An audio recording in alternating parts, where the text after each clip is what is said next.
A warm welcome to the 23rd session of the second module of the course Signals and Systems. We are now in a position in this module where we can deal with more general signals from the point of view of decomposition into sinusoidal frequency components and analysis as to what happens when you pass through a linear shift invariant system. To do that, we should try and recapitulate some of the important conclusions that we had drawn in the previous session, which will now help us in generalization. So, let us look at some of the important conclusions that we had drawn. What we had seen is that if we have a linear shift invariant system, let us call it S, with impulse response Ht, and to it we give a periodic input, a periodic signal input, periodic with period t, and of course let us assume that the Dirichlet conditions are obeyed, that is not demanding too much. So, we could decompose this into its Fourier series. Now, the output can also be written as a Fourier series, and the interesting thing is the output has a quantity that depends on the impulse response, which I am now writing down here.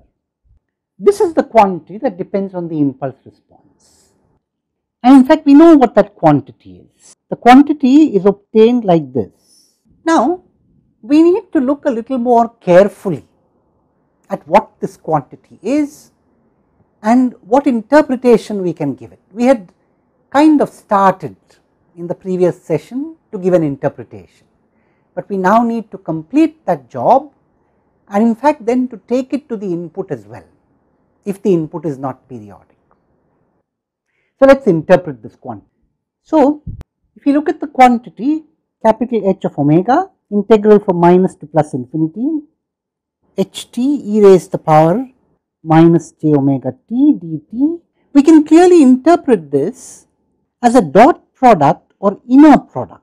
It is an inner product between impulse response Ht and the rotating phasor e raised to the power j omega. Now, this interpretation makes a lot of sense. So, what does an inner product do? An inner product calculates a projection or a component. So, it is as if you are trying to find the component of the impulse response along a rotating phasor, rotating with an angular velocity capital omega. And at the specific values of omega given by each of the Fourier series components, you evaluate this dot product and use it to modify the Fourier series coefficient. Let us write that down formally. Let us focus our attention on how those Fourier series coefficients are modified in going from input to output. Then we will be clear what is happening. In fact, the interpretation is very simple.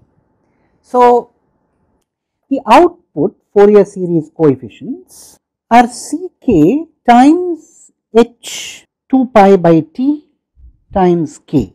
Essentially, you have substituted the value of capital omega here.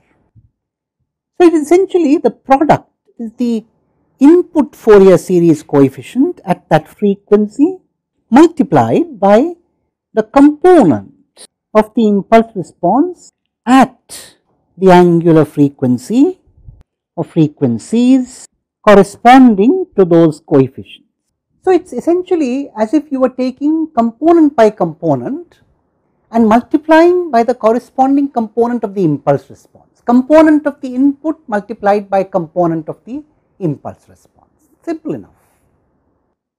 Now, let us look at how you calculated the input Fourier series coefficients. There was also an inner product there.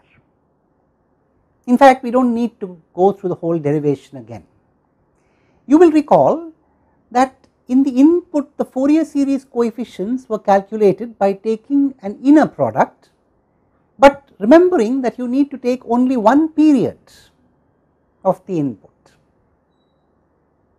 You took only one period of the input and found the inner product with the corresponding harmonic or the complex exponential rotating with that particular multiple of the fundamental frequency.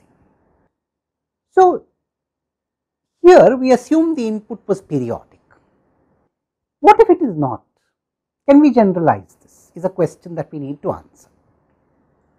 Secondly, if we look at this quantity, which we will now write down very clearly, can we think of this quantity h omega as a new transform or a new way of doing things with the impulse response in its own right? So, let us answer that question. So, let us look at the quantity in detail once again. So, we have h omega is minus to plus infinity h t e raised to the power minus j omega t dt, and this is a function of angular frequency.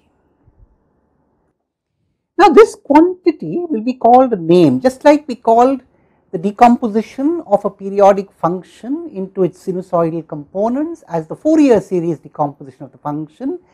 Remember, I told you Fourier is the name of a very well respected mathematician. You could call him a mathematician or a researcher in dealing with differential equations, whatever it might be, but basically all these ideas of decomposition into sinusoidal components, so thinking of a wide class of signals as a combination of sine waves is attributed to Fourier.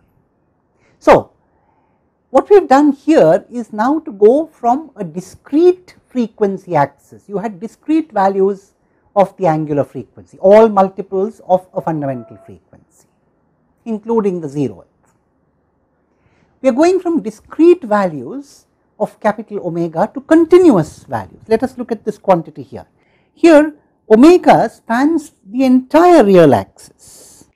So, essentially we have gone to a continuous frequency axis, and therefore, this is like a transform. It is a transform of the impulse response, and in fact we shall give it a name. Obviously, we will call it the Fourier transform of the impulse response.